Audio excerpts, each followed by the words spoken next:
Hello everyone, দিনটি ছিল 5ই মে। আমার একটি ব্রাইডাল ওয়ার্ক। ব্রাইডটি ছিল আমার বান্ধবী। আমার স্টুডেন্ট রত্নাকে নিয়ে ব্রাইডের বাড়ি গিয়ে দেখি ব্রাইডের ব্লাউজ হচ্ছে ঢিল। তো রত্নাকে বললাম একটু তাড়াতাড়ি সেলাই করে নাও, তারপর আমরা বসলাম কাজে। যেহেতু সামার সিজন চলে এসছে, তো সিজন ওয়াইজ স্কিনটা সুন্দর করে প্রিপারেশান করে নিয়েছি। স্কিন প্রিপারেশান হচ্ছে মেকআপের একটু গুরুত্বপূর্ণ অঙ্গ।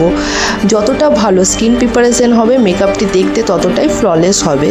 তারপরে স্কিন প্রিপারেশানের পর একটু সুন্দর বেস বসিয়ে নিয়ে আমি বেসটিকে একটি ওয়াটারপ্রুফ লুজ পাউডার দিয়ে ভালো করে সেট করে নিয়েছি।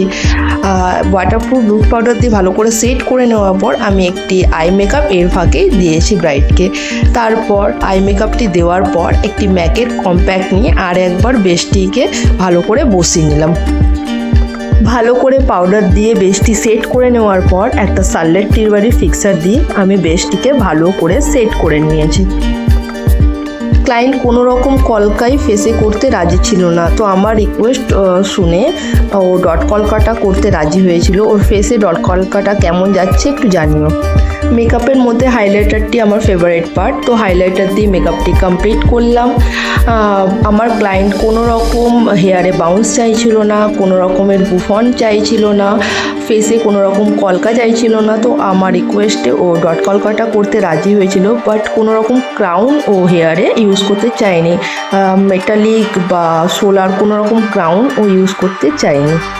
ব্রাইডের পুরো লুকটাই হয়েছে আমার ডিমান্ড অনুযায়ী, কিন্তু ব্রাইডের হেয়ারটি হয়েছে ব্রাইডের ডিমান্ড অনুযায়ী। আর ডট কলকাটা আমি একটু রিকোয়েস্ট করে করিয়েছিলাম।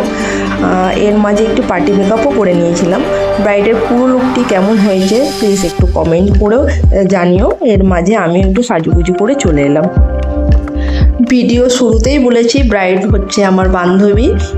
তো বান্ধবীর বিয়েতে খুব মজা করলাম।